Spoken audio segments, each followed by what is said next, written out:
ওম শান্তি।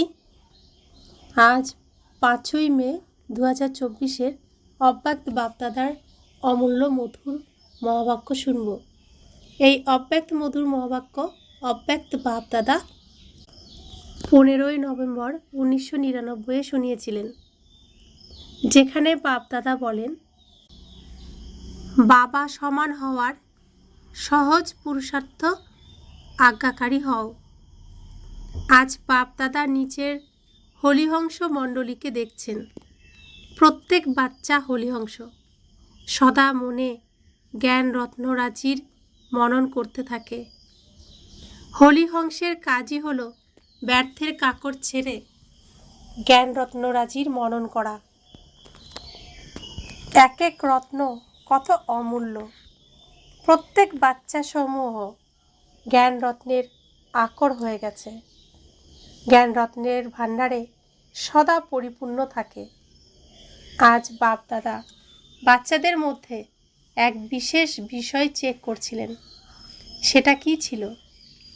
জ্ঞান বা যোগের সহজ ধারণার সহজ সাধন হলো বাবা আর দাদার আজ্ঞাকারী হয়ে চলা। বাবার রূপেও আজ্ঞাকারী, শিক্ষকের রূপেও আর সদ্গুরুর রূপেও। 3 রূপেই আজ্ঞাকারী হওয়া অর্থাৎ সহজ পুরুষার্থী হওয়া। কেননা 3 রূপের দ্বারাই বাচ্চাদের আজ্ঞা প্রাপ্ত হয়েছে। অমৃতবেলা থেকে শুরু করে রাত পর্যন্ত সব সময় সব কর্তব্যের আজ্ঞা প্রাপ্ত হয়ে থাকে। আজ্ঞা অনুসারে চলতে থাকলে তবে কোনো রকমের পরিশ্রম কিংবা কাঠিন্য অনুভব হবে না। সব সময়ের মনসা, সংকল্প, বাণী আর কর্ম 3 রকমেরই আজ্ঞা স্পষ্টরূপে প্রাপ্ত হয়েছে। ভাবারও আবশ্যকতা নেই যে এটা করব কি করব না, এটা রাইট নাকি এটা রং। ভাবারও পরিশ্রম নেই। পরমাত্মা আজ্ঞা সদাই শ্রেষ্ঠ। সব কুমার যারাই এসেছ, খুব ভালো সংগঠন। প্রত্যেকে বাবার হওয়ার সাথে সাথেই বাবার কাছে প্রতিজ্ঞা করেছ। যখন বাবার হয়েছ তো সবচাইতে আগে কোন প্রতিজ্ঞা করেছ? বাবা, তন, মন, ধন যা কিছু আছে কুমারদের কাছে, ধন তো বেশি থাকে না, তবুও যা আছে সব আপনার, এই প্রতিজ্ঞা করেছ। তন, মন, ধন আর সম্বন্ধ সব তোমার সাথে, এই প্রতিজ্ঞাও পাক্কা করেছ। যখন তন, মন, ধন, সম্বন্ধ সব তোমার, তো আমার কি থাকলো? আমিত্ব বোধের কিছু থাকে? আর কি বা থাকে? তন, মন, ধন, জন সব বাবাকে হস্তান্তর করে দিয়েছ। যারা প্রবৃত্তির তারা কি করেছ? যারা মধুবরের তারা কি করেছ? পাক্কা তো? যখন মনও বাবার হয়েছে তখন মন আমার নয় তো না? নাকি মন আমার? আমার মনে করে ইউজ করতে হবে। যখন মন বাবাকে দিয়ে দিয়েছ তো সেটাও তোমাদের কাছে আমানত। তাহলে যুদ্ধ কেন করছো? আমার মন বিরক্ত, আমার মনে ব্যর্থ সংকল্প আসে, আমার মন বিচলিত, যখন আমারই নয় গচ্ছিত রয়েছে, তখন আমানতকে নিজের মনে করে ইউজ করা, আমানতে অধিকার প্রয়োগ করা নয়। মায়ার দরজা হলো আমি আর আমার। সুতরাং তনও তোমার নয়, তাহলে দেহ অভিমানের আমি কোথা থেকে এসেছে? মনও তোমার নয়, তো আমার আমার কোথা থেকে এলো? তোমার নাকি আমার? বাবার। নাকি শুধুই বলতে হয়, করতে হবে না? নাকি শুধু কথার কথা বললেই হবে, করতে হবে না? বলতে হবে বাবার আর মানতে হবে আমার। কেবল প্রথম প্রতিজ্ঞা স্মরণ করো যে না বডি কনসিয়াসের আমি না আমার। সুতরাং যা বাবার আজ্ঞা তনকেও আমানত মনে করো, মনকেও আমানত মনে করো। তাহলে পরিশ্রমের প্রয়োজন হয় কি? কোনো দুর্বলতা যদি আসে তো এই দুটো শব্দ থেকে আসে, আমি এবং আমার। তো না তোমাদের তন আছে, না বডি কনসিয়াসের আমি আছে। মনে যে কোনো সংকল্পই চলুক না কেন, যদি আজ্ঞাকারী হও তো বাবার আজ্ঞা কি? পজিটিভ ভাবো, শুভ ভাবনার সংকল্প করো, অনর্থক সংকল্প করো, এটা বাবার আজ্ঞা কি? না। তো যখন তোমাদের মনই নেই তবুও ব্যর্থ সংকল্প করো, বাবার আজ্ঞাকে প্র্যাকটিক্যালি প্রয়োগ করনি, তো তাহলে বাবার আজ্ঞা তো তুমি প্রয়োগ করনি, পালন করনি। শুধু একটা শব্দ স্মরণ করো যে আমি পরমাত্ম আজ্ঞাকারী বাচ্চা। এই আজ্ঞা বাবার নাকি না সেটা ভাবো। যারা আজ্ঞাকারী বাচ্চা হয় তারা সদা আপনা থেকেই বাবার স্মরণে থাকে, আপনা থেকেই প্রিয় হয়, আপনা থেকেই বাবার সমীপে থাকে। সুতরাং চেক করো, আমি বাবার সমীপ, বাবার আজ্ঞাকারী। একটা শব্দ অমৃতবেলায় স্মরণ করতে পারো, আমি কে? আমি আজ্ঞাকারী নাকি কখনো আজ্ঞাকারী আর কখনো আজ্ঞা থেকে সরে যাই? বাপ দাদা সদা বলেন যে কোনো রূপের মধ্যে যদি এক বাবার সম্বন্ধই স্মরণে থাকে, হৃদয় থেকে বের হয় বাবা, তাহলে সমীপে অনুভব করবে। মন্ত্রের মতো বলো না বাবা বাবা, তারা রাম রাম বলে, তোমরা বাবা বাবা বলো, কিন্তু হৃদয় থেকে যেন বের হয় বাবা। সব কর্ম করার আগে চেক করো মনের প্রতি, তনের প্রতি কিংবা ধনের প্রতি বাবার আজ্ঞা কি। কুমারদের কাছে যতই কম ধন থাক, কিন্তু ধনের হিসাবপত্র পোতামেল যেভাবে রাখতে বাবা আজ্ঞা দিয়েছেন সেভাবে রেখেছ, নাকি যেভাবে আসে সেভাবেই চালাও? প্রত্যেক কুমারের ধনেরও হিসাব নিকাশ রাখা উচিত। ধন কোথায় এবং কিভাবে ইউজ করতে হবে, মনকেও কোথায় এবং কিভাবে ইউজ করতে হবে, তনকেও কোথায় উপযোগী করে তুলতে হবে, এই সব হিসাব নিকাশ হওয়া প্রয়োজন। তোমরা দাদিরা যখন ধারণার ক্লাস করাও তখন বোঝাও তো যে ধন কিভাবে ইউজ করতে হবে, কি পোতামেল রাখতে হবে? কুমারদের জানা আছে কিভাবে পোতামেল রাখতে হবে, কোথায় নিয়োজিত করতে হয় সেটা জানা আছে তোমাদের? অল্প সংখ্যকই হাত তুলেছে, নতুনরাও আছে, এদের জানা নেই। এদেরকে এটা অবশ্যই বলে দাও কি কি করতে হবে। নিশ্চিন্ত হয়ে যাবে, বোঝা মনে হবে না। কেননা তোমাদের সকলের লক্ষ্য যে আছে যে কুমার মানে লাইট, ডবল লাইট। কুমারদের লক্ষ্য আছে তো যে আমাকে নম্বর 1-এ আসতে হবে, তো লক্ষ্যের সাথে লক্ষণও থাকা উচিত। লক্ষ্য খুব উঁচু আর লক্ষণ নয়, তাহলে লক্ষ্য পর্যন্ত পৌঁছানো কঠিন। সেই জন্য যা বাবার আজ্ঞা তা সদা বুদ্ধিতে রেখে তারপরে কার্যে এসো। বাপদাদা আগেও বুঝিয়েছিলেন যে ব্রাহ্মণ জীবনের মুখ্য খাজানা হলো সংকল্প, সময় আর শ্বাস। তোমাদের শ্বাসও অমূল্য, একটা শ্বাসও কমন যেন না হয়, ব্যর্থ যেন না হয়। ভক্তিতে বলে শ্বাসে শ্বাসে নিজের ইষ্টকে স্মরণ করো, শ্বাসও যেন ব্যর্থ না যায়। জ্ঞানের খাজানা, শক্তির খাজানা এসব আছেই, কিন্তু মুখ্য 3 খাজানা এগুলো সংকল্প, সময় আর শ্বাস। আজ্ঞা অনুসারে সফল হয়, ব্যর্থ হয়ে যায় না তো? কেননা ব্যর্থ হলে সঞ্চয় হয় না, আর সঞ্চয়ের খাতা এই সঙ্গমেই জমা করতে হবে। হয় সত্যযুগ ত্রেতায় শ্রেষ্ঠ পদ প্রাপ্ত করতে হবে, নয়তো দ্রাপর কলিযুগে পূজ্য পদ প্রাপ্ত হওয়ার থাকে। কিন্তু দুয়ের জমা এই সঙ্গমেই সঞ্চয় করতে হবে। এই হিসাবের দ্বারা ভাবো যে সঙ্গম সময়ের জীবনের ছোট একটা জন্মের সংকল্প, সময়, শ্বাস কত অমূল্য। এই ব্যাপারে নিশ্চেষ্ট হয়েও না। যেমন এসেছে তেমনভাবে দিন কেটে গেছে, দিন কেটে যায়নি, বরং এক এক দিন অনেক অনেক খুইয়েছ। যখনই কোনো অহেতুক সংকল্প নিরর্থকভাবে সময় চলে যায়, তখন এমন মনে করো না, যাক গিয়ে 5 মিনিট তো গেছে।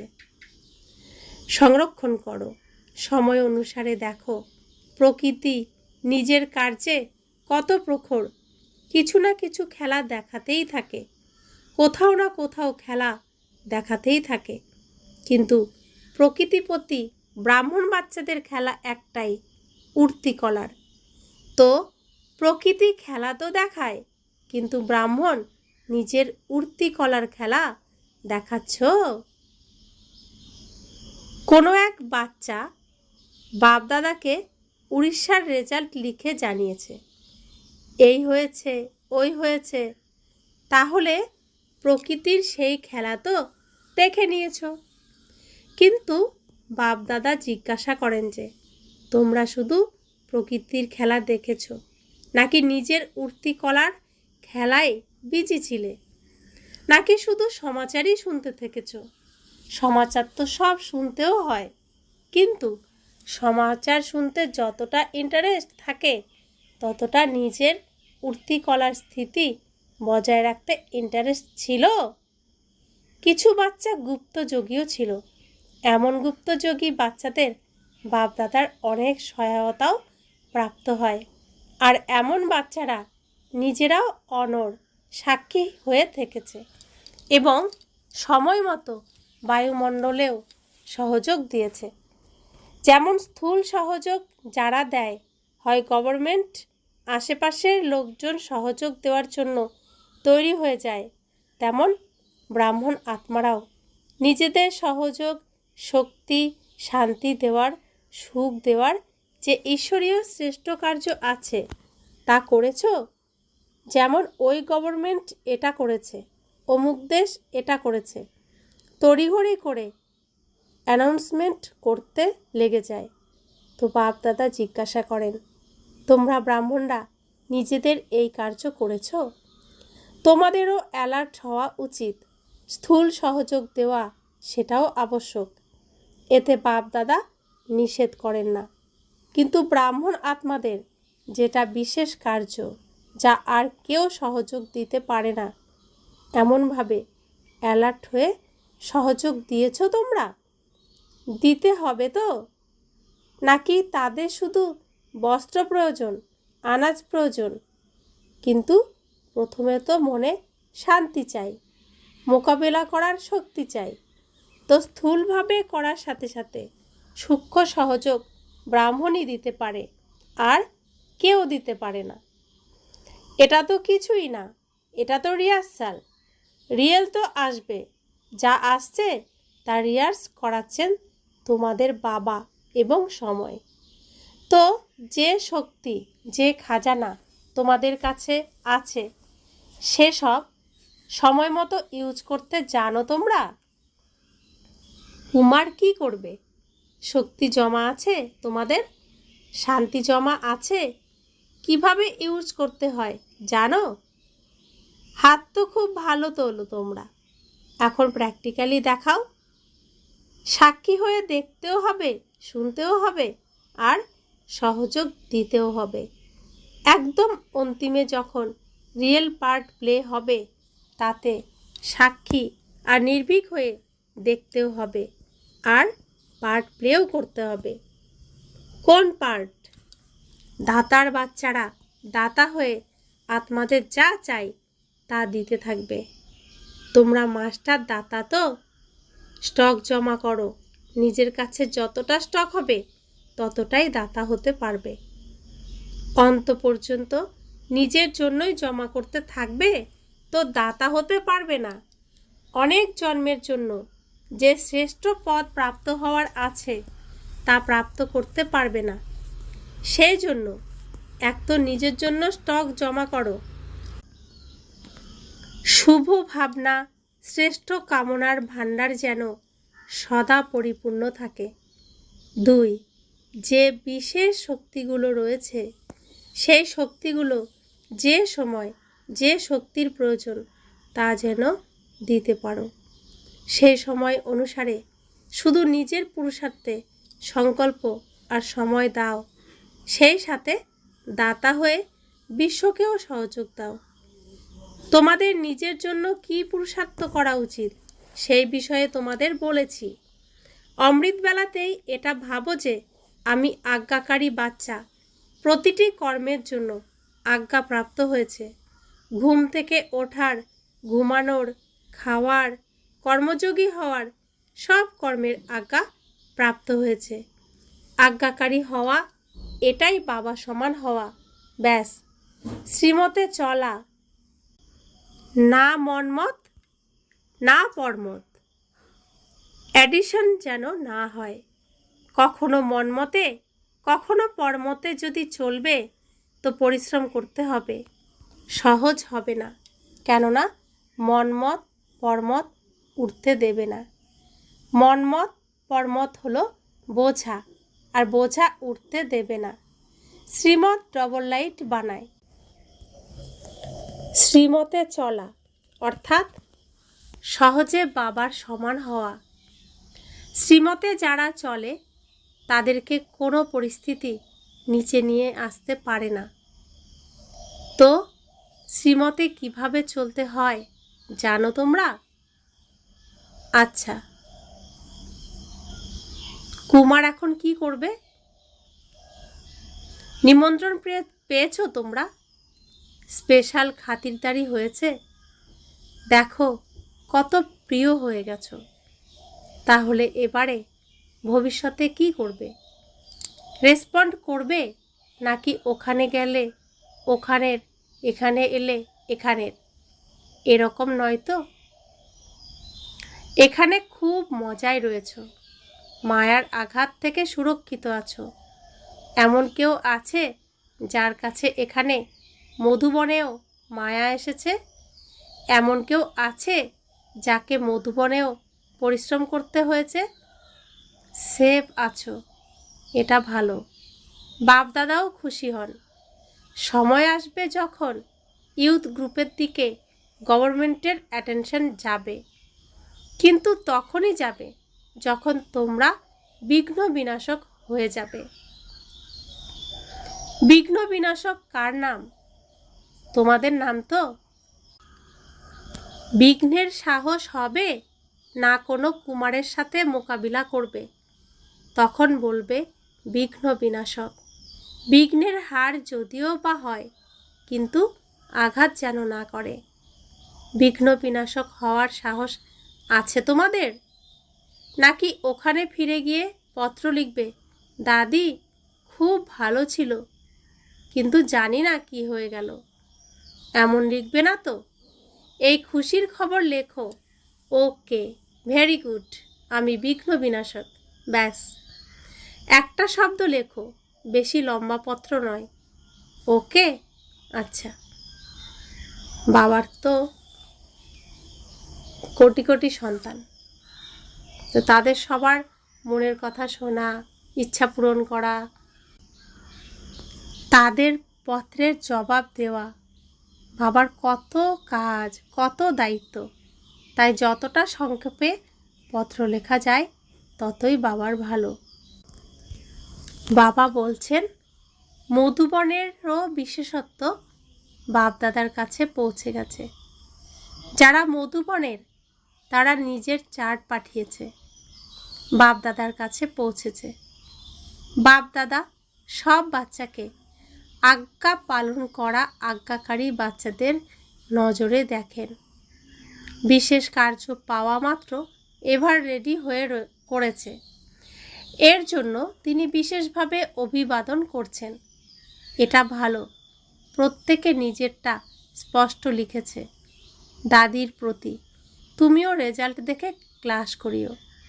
নিজের অবস্থার চার্ট ভালো লিখেছ। বাপদাদা তো অভিনন্দিত করেছেনই। স্বচ্ছ হৃদয়ের প্রতি সত্য সাহেব প্রসন্ন থাকেন। সত্য মন থেকে, সত্য হৃদয় থেকে ভগবানকে যা বলা হয় তিনি তা করে দেন। अच्छा, चारों ओर के बाप दादा के आज्ञाकारी बच्चों को, सदा विघ्न विनाशक बच्चों को, सदा श्रीमत पर सहज चलने वाले, मेहनत से मुक्त रहने वाले, सदा मौज में उड़ने और उड़ाने वाले, सर्व खजानों के भंडार से भरपूर रहने वाले, ऐसे बाप के समीप और समान रहने वाले बच्चों को बहुत बहुत याद प्यार और नमस्ते। कुमारों को भी विशेष अथक और एवर रेडी सदा उड़ती कला में उड़ने वालों को बाप दादा का विशेष याद प्यार। हम रूहानी बच्चों की रूहानी माता पिता बाप दादा को याद प्यार, गुड मॉर्निंग और नमस्ते नमस्ते नमस्ते। शुक्रिया बाबा, शुक्रिया बाबा, शुक्रिया। बाप दादा डायमंड हले बसे थाका सब भाई बोनके दृष्टि देवार जन्य हले परिक्रमण करलेन। बाप दादार प्रत्येक बाच्चार प्रति अनेक अनेक स्नेह भालोबासा आछे। एमन जेन भेबो ना जे आमादेर प्रति बाप दादार भालोबासा कम आछे। होते पारे तोमरा भूले जाओ, किन्तु बाबा निरंतर सब बाच्चार माला जपते थाकेन, केनना बाप दादा सब बाच्चार विशेषत्व सदा सामने थाके। कोनो बाच्चा विशेष होबे ना सेटा नय, प्रत्येक बाच्चा विशेष। बाबा कखनो एकटा बाच्चाकेও বলেন না। तो सबाई निजेके विशेष आत्मा एवं विशेष कार्जेर जन्य निमित्त एरकम मने करे सामने एगिए जेते थाको। अच्छा, बरदान सदा आध्यात्म आत्मिक स्थितिते थेके अन्यदेरकेও आत्मा देखे रूहानी रूहे गोलाप भवो। रूहे गोलाप अर्थात जार मध्य सदा आध्यात्मिकतार सुगंधी थाकबे। যাদের আধ্যাত্ম সুগন্ধি রয়েছে তারা যেখানেই দেখবে, যাকেই দেখবে, আত্মাকে দেখবে, শরীরকে নয়। তো নিজেও সদা আধ্যাত্ম স্মৃতিতে থাকো এবং অন্যদেরকেও আত্মা দেখো। যেমন বাবা উঁচু থেকেও উঁচু, তেমনি তার বাগিচাও উঁচু হতে উঁচু। যে বাগিচার বিশেষ রূপসজ্জায় রুহে গোলাপ তোমরা বাচ্চারা, তোমাদের আধ্যাত্ম সুগন্ধি অনেক আত্মার কল্যাণ করে। স্লোগান, মর্যাদা লঙ্ঘন করে যদি কাউকে সুখ দিয়েছ তো সেটাও দুঃখের খাতায় জমা হয়ে যাবে। বাবা আমাদেরকে যে শ্রীমত দেন, যে লক্ষণ রেখা আমাদের জন্য টেনে দিয়েছেন, সেই লক্ষণ রেখা পার করে আমরা কিছু করতে গেলেই সেখান থেকে দুঃখ পাবো। তাই সব সময় শ্রীমত ফলো করো, বাবাকে, ব্রহ্মা বাবাকে অনুসরণ করো আর পরমাত্মাকে স্মরণ করো। ওম শান্তি।